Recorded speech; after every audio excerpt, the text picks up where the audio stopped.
Bien, vamos a comenzar con el estudio de la primera herramienta denominada modelo de flujos de caja. Esta es una herramienta muy importante para nosotros porque tiene múltiples aplicaciones. En primer lugar, nos va a permitir hacer un análisis de la capacidad de generación de flujos de fondos de una empresa a nivel histórico en distintos contextos económicos.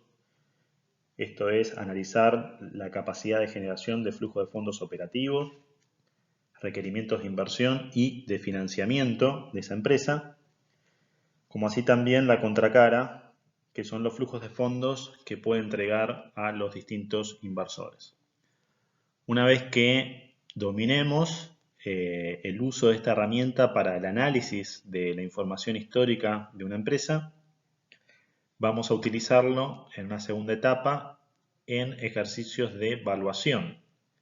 Yo les comenté en la primera clase que para evaluar existe una técnica que se denomina evaluación por flujo de fondos descontados, técnica que demanda, en primer lugar, hacer una proyección consistente de los flujos de fondos que uno espera que la empresa genere a futuro, para en una segunda etapa actualizar esos flujos de fondos. Y en este sentido, para poder hacer una proyección consistente, es necesario administrar adecuadamente esta herramienta. ¿Cuál es la información básica necesaria para aplicar el modelo? El modelo lo vamos a aplicar partiendo de información contable histórica. Para poder aplicarlo para un periodo en particular, necesitamos identificar un periodo de referencia, relevar el estado de situación patrimonial al inicio del periodo y al cierre del periodo, y el estado de resultados que describe lo que aconteció en ese transcurso de tiempo. Bien, comenzamos con el desarrollo del modelo. Para desarrollar el modelo y explicar cada una de sus partes, vamos a partir de la identidad contable básica, que establece que el activo es igual al pasivo más el patrimonio neto, y vamos a expresar a cada una de estas componentes en términos de flujos de fondos o flujos de efectivo. Es decir, vamos a pasar de una mirada contable a una mirada estrictamente financiera de cada una de estas componentes. Si comenzamos con el activo, al activo lo vamos a expresar o reexpresar en términos de los flujos de efectivo que esos activos generan. A ese flujo de efectivo también se lo conoce como FEA, flujo de efectivo de los activos. Y cada una de las componentes de ese flujo de fondos va a ser estudiada desde el punto de vista de la empresa. Entonces, por ejemplo, si la empresa decide aumentar el volumen de dinero destinado a capital de trabajo, por ejemplo, un aumento del volumen de inventarios, destinar dinero a más inventarios representa una inversión por parte de la empresa y en este sentido el flujo de fondos desde su punto de vista va a ser negativo. Bueno, por otro lado, tenemos al pasivo y al patrimonio neto. Al pasivo lo vamos a reexpresar en términos del flujo de efectivo destinado a acreedores. También se lo conoce como flujo de caja de la deuda. Y al patrimonio neto lo vamos a reexpresar en términos del flujo de efectivo destinado a accionistas o propietarios. A este se lo conoce como flujo de caja del capital. Para estos dos flujos de fondos, el destinado a acreedores y el destinado a accionistas, todas las componentes se van a analizar y se van a estudiar desde el punto de vista de las fuentes de financiamiento, es decir, desde su punto de vista. Entonces, por ejemplo, los intereses que la empresa paga a los acreedores externos, para el acreedor externo representa un flujo de fondos positivo. O los dividendos que la empresa paga al accionista, para la empresa es un flujo negativo, pero para el accionista representa un flujo positivo. Por lo tanto, si nos posicionamos desde su punto de vista, lo vamos a identificar al dividendo siempre como un flujo positivo para el inversor. Vamos a comenzar a describir cada una de las componentes, tanto del FEA como del flujo destinado a acreedores, como del flujo destinado a accionistas, y después vamos a refinar cada uno de los conceptos a través de una descripción de cómo se estiman y más adelante con la resolución de un ejercicio cómo se interpreta. En el caso del FEA, el FEA tiene tres componentes, el que se denomina flujo de efectivo operativo o FEO, el que se denomina el flujo de fondos por variaciones en el capital de trabajo neto. Estos son inversiones o desinversiones que hace la empresa en esta línea en particular, capital de trabajo. Y finalmente, la tercer componente es el flujo de fondos asociado a variaciones en activos fijos. Esto es, inversiones o desinversiones que haga en activos fijos. Esas son las tres componentes del FEA. La suma de esas tres componentes da lugar a ese flujo de efectivo generado por los activos. Del otro lado de la ecuación vamos a tener al flujo destinado a acreedores, que tiene dos componentes. La primera componente es la compensación que reciben los acreedores externos por el capital prestado a la empresa, estos son los intereses. Y la segunda componente es el flujo de fondos asociado a las variaciones en el stock de deuda financiera. Esto es, si aumenta el nivel de endeudamiento por parte de la empresa, el acreedor colocó más dinero en el negocio, y si la empresa cancela deuda, entonces el acreedor estuvo retirando parte del capital prestado. Con respecto al flujo de fondos destinado a accionistas o propietarios, también tiene dos componentes. La primera componente son los dividendos, que es la compensación que recibe el accionista por el capital aportado al negocio. Y la segunda componente son los flujos de fondos asociados a variaciones en el capital. Esto es, el capital accionario, si el accionista aporta más capital, el flujo de fondos para él va a ser negativo y se genera un aumento de capital disponible para la empresa. Y si hay una recompra de acciones, la empresa cambia los títulos que tienen en poder los accionistas a cambio de dinero en efectivo para ellos. Por lo tanto, ahí el accionista recibiría un flujo positivo. Entonces, esta sería la segunda componente del flujo destinado a accionistas o propietarios. Bien, comenzamos con el desarrollo de cada una de las componentes del FEA. Como vimos antes, el flujo de efectivo generado por los activos tiene tres componentes: el flujo de efectivo operativo, el flujo de fondos asociado a la variación en el capital de trabajo neto y el flujo de fondos asociado a las variaciones en activos fijos. Comenzamos con el primero, que es el flujo de efectivo operativo. Este está acá. Para poder estimar el FEO o flujo de efectivo operativo, necesitamos contar con el estado de resultados del periodo bajo análisis, ¿sí? Que describe todo lo acontecido en el periodo bajo análisis. Para la presentación se tomó un estado de resultados con una estructura estándar, donde tenemos ventas, costo de mercaderías vendidas, eso da lugar a un resultado preliminar, que es el resultado bruto. Después las depreciaciones, lo que nos da lugar a otro resultado, que es el resultado antes de intereses e impuestos. Más abajo tenemos los intereses, que se deducen del RAI a los efectos de determinar el resultado imponible para la estimación de los impuestos. Y una vez descontados los impuestos, arribamos al resultado neto. Cuando deseamos estimar el flujo de efectivo operativo, tenemos que identificar del estado de resultados qué partidas son de índole operativa y representan un flujo de fondos para la empresa y cuáles no. Entonces, por ejemplo, comenzando de arriba hacia abajo, sabemos que las ventas representan un flujo para la empresa y son de índole operativa, como los costos de las mercaderías vendidas. Cuando llegamos a las depreciaciones, vemos que las depreciaciones, en primer lugar, no representan una salida de dinero por parte de la empresa, por lo tanto, esta componente no debería considerarse a los efectos de estimar el flujo de efectivo operativo. Con respecto a los intereses están vinculados a actividades de financiamiento. Si bien representan un flujo de fondos, no son operativos, sino que son, repito, flujos asociados a actividades de financiamiento, en este caso con acreedores. Por lo tanto, esta componente no debería integrar la estimación del FEO. Y finalmente llegamos a los impuestos, que los impuestos sí son de carácter operativo, porque si la empresa vende y genera utilidades por sus ventas, hay que pagar impuestos a las ganancias. Entonces, los impuestos sí tienen que integrar la estimación del FEA.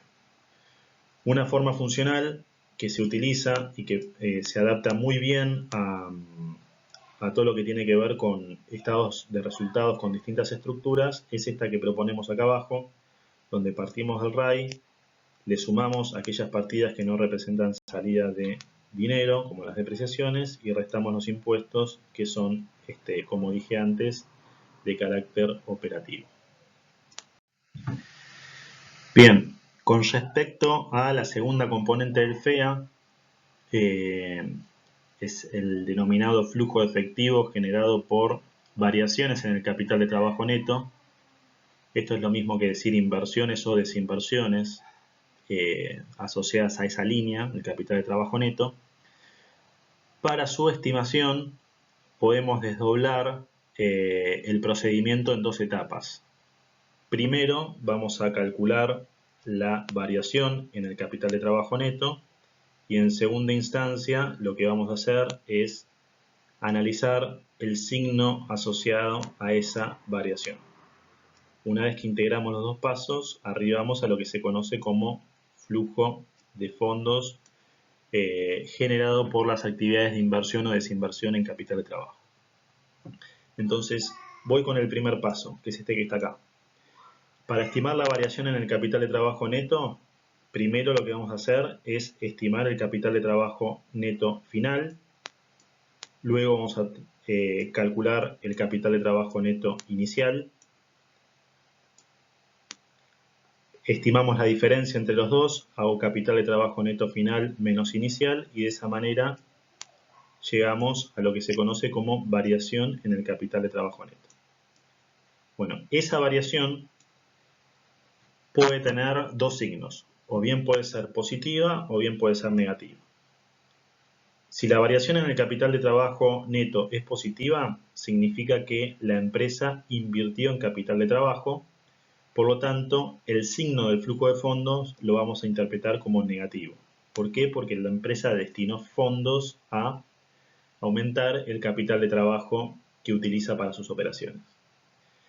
Si el capital de la variación en el capital de trabajo neto fue negativa, que sería el segundo caso, en ese caso se reduce el volumen de capital destinado al capital de trabajo que utiliza la empresa.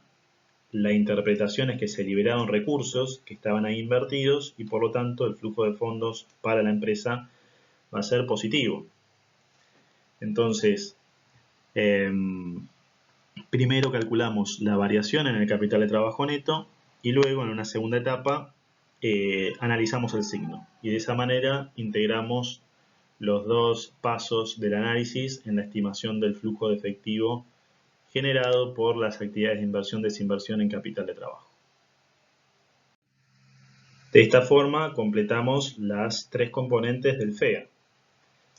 Pasamos entonces al otro lado de la ecuación, a las componentes del flujo de caja de la deuda. La primera componente del flujo de caja de la deuda son los intereses. Los intereses los vamos a relevar del estado de resultados para el periodo de referencia y siempre son positivos para el acreedor. Recuerden que del lado derecho de la igualdad todas las partidas se analizan desde el punto de vista del acreedor. En este sentido, los intereses van a ser siempre positivos para él. La segunda componente del flujo de caja de la deuda se denomina flujo de fondos producto de las variaciones en la deuda financiera, ¿no? En el stock de deuda financiera. Entonces, como vimos anteriormente, para avanzar con la estimación de esta componente vamos a desdoblar el análisis en dos. Primero calculamos la variación en la deuda financiera. En una segunda instancia analizamos el signo de ese flujo de fondos asociado. ¿Cómo estimo la variación en la deuda financiera? Tomamos deuda financiera final, ¿sí? Y le restamos la deuda financiera inicial. Acá hago una aclaración. Cuando hablamos de deuda financiera nos referimos a todos aquellos pasivos remunerados. Dentro de los pasivos, por ejemplo, tenemos las cuentas por pagar, que es un pasivo que no es remunerado. El espíritu de ese pasivo no tiene la naturaleza de un préstamo, sino que es el financiamiento que nos ofrecen los proveedores. Y hay que distinguirlo de aquellos pasivos que sí tienen espíritu de financiamiento per se, con devengamiento de intereses, que son las deudas financieras. Entonces, dentro de los pasivos nos vamos a volcar por aquellas deudas bancarias o deudas de corto y largo plazo, que las vamos a clasificar dentro de esta partida que es deuda financiera, tanto final como inicial, a los efectos de abordar el cálculo.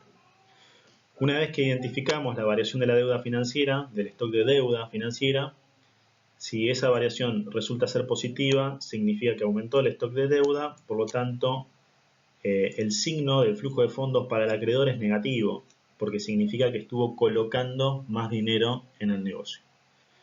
Mientras que, si la variación de la deuda financiera resulta ser negativa, esto significa que la empresa canceló deuda en el periodo. Por lo tanto, el acreedor recibió un flujo positivo asociado a esa cancelación de capital.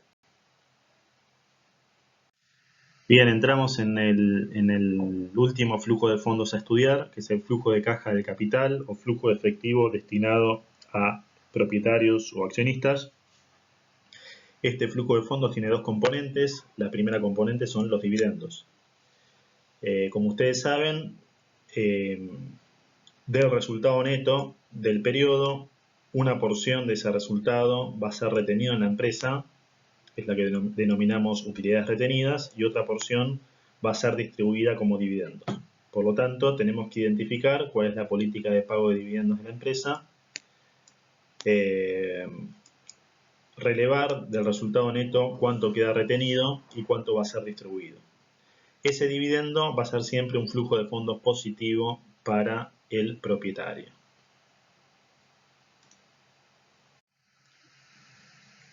Con respecto a la segunda componente del flujo de caja del capital, es el denominado flujo de fondos producto de las variaciones en el capital. Para su estimación vamos a desdoblar el cálculo en dos etapas. Primero vamos a calcular la variación y luego vamos a hacer la interpretación del signo como hicimos anteriormente con otras componentes. Entonces, ¿cómo calculo la variación del capital? Acá tengo dos alternativas en función de la información disponible. La alternativa 1 es relevar el capital final y el capital inicial y hacer este cálculo, ¿no? Capital final menos capital inicial. Si no tengo detallado la cuenta capital, entonces tendré que proceder con otra expresión alternativa, que es esta que está acá, que nos dice que el patrimonio neto final menos el patrimonio neto inicial más las utilidades retenidas nos permite estimar la variación del capital del periodo. Si tengo información de emisiones y rescates de capital, la variación del capital también se puede calcular haciendo emisión menos rescate. Bien, veamos cuál es la interpretación del signo de esa variación. Si yo hago estos cálculos y resulta que la variación del capital es positiva, significa que hubo una emisión de capital, por lo tanto el propietario accionista colocó dinero en el negocio y el flujo de fondos para él va a ser negativo. Si la variación en el capital es negativa, significa que la empresa estuvo rescatando capital, rescatando acciones, por lo tanto el flujo de fondos para el propietario accionista va a ser en este caso positivo. Bien, vamos a avanzar con la resolución de un ejercicio. El ejercicio pide estimar flujo de efectivo de los activos, flujo de caja de la deuda y flujo de caja del capital. Para eso nos informan estados contables de 2 años para atrás. Fíjense que tenemos un estado de situación patrimonial y un estado de resultados para el año 2013 y 2014. Con esta información vamos a poder aplicar el modelo de flujo de caja y describir qué es lo que ocurrió entre el 2013 y el 2014. Es decir, lo vamos a aplicar para un solo periodo. Con respecto al FEA, nosotros vimos que tiene tres componentes. La primera componente es el flujo de efectivo operativo, que se estima partiendo del RAI, más depreciaciones menos impuestos. En este caso asciende el flujo efectivo a 1.175 pesos con 76. Vimos el flujo de fondos por variaciones en el capital de trabajo neto, demandaba tomar capital de trabajo neto final menos capital de trabajo neto inicial e interpretar el signo. En este caso, la variación en el capital de trabajo neto nos resulta positiva. Como es positiva, se interpreta que la empresa invirtió en capital de trabajo, por lo tanto el flujo de fondos pasa a ser negativo. En este caso es negativo en 894,07. Y con respecto al flujo de fondos por variaciones en activos fijos, calculamos acá entre paréntesis la variación en activos fijos brutos, que nos da 0. Si hubiese un aumento, esto representaría un flujo de fondos negativo, y si hay una disminución, representaría un flujo de fondos positivo. Por eso aparece el signo negativo ahí adelante. En este caso es nulo, por lo tanto el flujo de fondos por variaciones en activos fijos asciende a 0. Una vez que calculamos las tres componentes, fíjense, podemos empezar a interpretar qué es lo que ocurrió en ese periodo 2013-2014. La empresa generó por sus operaciones 1.175 pesos con 56, de los cuales destinó 894,07 a inversiones en capital de trabajo. No hubo inversiones en activos fijos ni recuperos, por lo tanto quedan disponibles para inversores 278 pesos con 79. Lo que tenemos que analizar ahora es estos 278 pesos con 79, a qué inversor se destinó. Para ello, tenemos que avanzar con la estimación del flujo de fondos destinado a acreedores y el flujo de fondos destinado a accionistas o propietarios. Empezamos con los acreedores. Los acreedores cobraron 176 pesos con 64 en concepto de intereses, es un flujo de fondos positivo para ellos. Y el stock de deuda financiera, fíjense que no tuvo variaciones en el periodo. Por lo tanto, de los 278,79, 176,64 fueron a manos de los acreedores. Y el resto a manos de los accionistas. Entonces veamos cómo está compuesto el flujo de fondos destinado a accionistas o propietarios. Ellos cobraron 104,85 en concepto de dividendos y no hubo variaciones en el capital. Por lo tanto, el flujo de fondos destinado a accionistas asciende a 104,85. Como conclusión, vemos lo siguiente. Los activos de la empresa generaron 278 pesos con 79 disponibles para ser distribuidos entre inversores. De esos 278 pesos con 79, 176,64 fueron a pagar a mano de acreedores externos que cobraron intereses y 104,85 a manos de accionistas o propietarios que cobraron en concepto de dividendos, repito, 104,85.